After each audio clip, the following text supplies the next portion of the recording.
Hey everybody, welcome back to Everyday Barbecue. My name is Mike, and today we're going all the gabagool.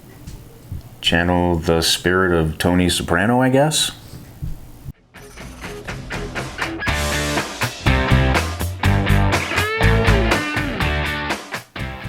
Alright, we're doing an Italian sub today. Before I start this video, I just want to show you guys, I had these stickers made for the channel. My neighbor makes these. He's got stuff he needs to do this type of work for printing, so I'm supporting him by having him make some stickers. And if you want to support the channel, I'll have a link down below to the Etsy site where I'm selling these. They're actually vinyl decals. You can put them on your car or anything that vinyl will stick to. Let's get going on this recipe. Okay, so today we're going to do an Italian style sub. Now there's a lot of different interpretations on how to do this. I'm going to show you my way today.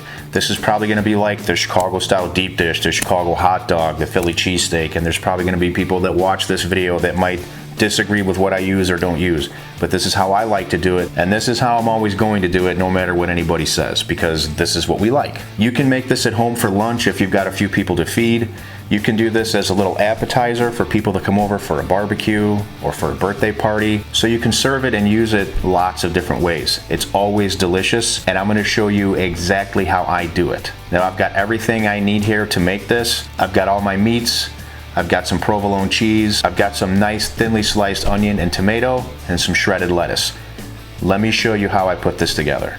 Okay, so to start with, we've got a nice piece of bread here. Now, in order to make room for all the meats and everything you're going to put in here, you do want to tear out a little bit of this inside of this bread, so we're going to do that.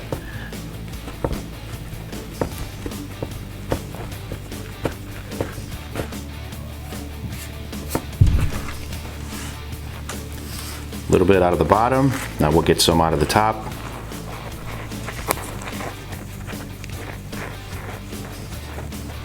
And again, this is just going to give room for this sandwich to close. There's a couple different ways you can cut this bread. I've got it just cut open, but you can also cut it completely in half and then just top it. It's completely up to you. I'm going to be serving this as an appetizer today, and I'm going to be cutting it into pieces. So I want to keep this thing together, and it's going to help to keep that back together to just fold it one time and get a toothpick in it. I'll show you that at the end. All right, that should be good. Now, very important part of the Italian sub is vinegar and oil. Now I make my own, and I let this stuff sit. I know this bottle isn't pretty, but I let this stuff sit. I've got some garlic chunks at the bottom, and this is basically just 50-50 olive oil and red wine vinegar with some Italian seasoning and my garlic chunks. You can make this lots of different ways. This is how I do it. So a very important part of this sub is to get a little bit of flavoring on that bread. So we're gonna go ahead and just get a little bit of this vinegar and oil with that seasoning. Very nice, that should be good. And we're gonna top it with some of this too at the end. Okay, now I've got some deli provolone cheese. We're gonna go ahead and put that on. Okay, so there's 4 meats that we use when we make this sandwich. The first one is Genoa salami. Now, a deli grade ham. Whatever ham you like works perfect here. There we go, very nice. Now we're going with some mortadella. This is really the one meat, I think, in this sandwich that makes the Italian sub what it is. It just really gives the Italian sub that flavor that you'll always remember when you've had one.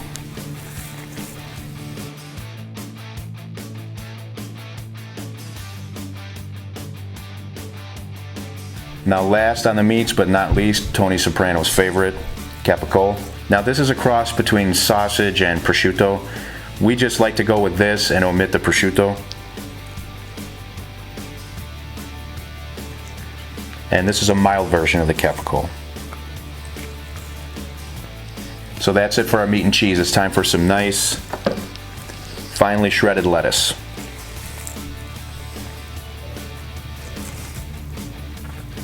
And I don't like to overdo the lettuce here. I just want to get a little bit of crunch in each bite, but I don't want this to be like a mouthful of lettuce when somebody goes ahead and takes a bite.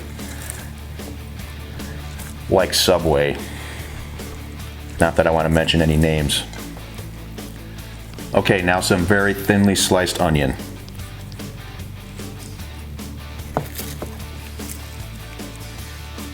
I love onion. I'm going to go a little bit extra. Now some beautiful slices of nice thin tomato. Now some beautiful pickles, and you can use any pickles you like here. A lot of people will use the thin slices. I love these chips, and I pick them up because I love them on sandwiches. Now you can use pepperoncini, pickled pepperoncinis for this if you like.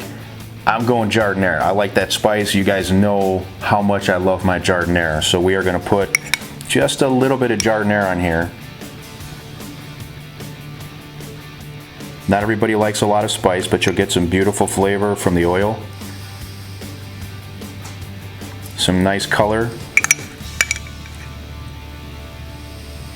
And some insanely good flavor. And we're going to top this off with a little bit more of our vinegar and oil.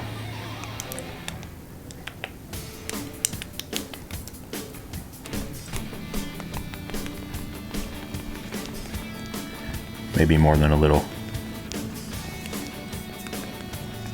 Last but not least, a little bit of seasoning. Now all I have here is some sea salt, some cracked black pepper, some garlic powder, and a little bit of Italian seasoning. And we are just going to dust this along the top.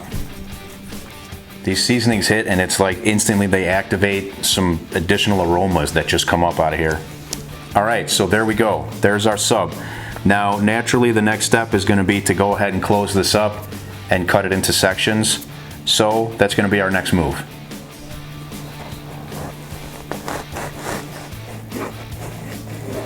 Alright, so here we go. The smell that comes off of this with the vinegar and oil, all the lunch meat, the fresh tomato, the onion, is just really outstanding. Absolutely glorious. I can't wait to do a taste test. Now, for those of you that are going to comment here, yeah, I left out prosciutto, I left out pepperoni. My family's not big on those. If you want to make it with those, do it. Go right ahead. There's really no right or wrong way to do this. Just do it the way you like it. That's the right way to do it, is the way you like it. This is how we like it, and I'm going to show you how much because we're going to do a taste test right now. And this one looks like it's got a lot of giardiniera on it, so you know that's what I'm going for. And I'll usually section these up for appetizer purposes if you're having a barbecue or whatever. Today happens to be my little girl's 7th birthday, and we're going to have some people over. We're doing some beef sandwiches, which by the way I have a video on that if you want to see it. Link up to it here. You've probably seen it already if you followed my channel for a bit. This is going to go as a really nice appetizer. So cheers. Just look at all those layers of goodness there. Delicious. It's always delicious, no surprise. Okay, that's it for today. I appreciate you guys hanging out with me. Thank you so much. Please like, subscribe. Remember, I've got a Facebook group, I've got Instagram, I've got Twitter, Facebook page also. Check those out if you want to follow me even closer. I do post things on there sometimes that I don't put on YouTube, just little cooks around the house or whatever. Anyway, till next time, take care. I'll see you on the next episode.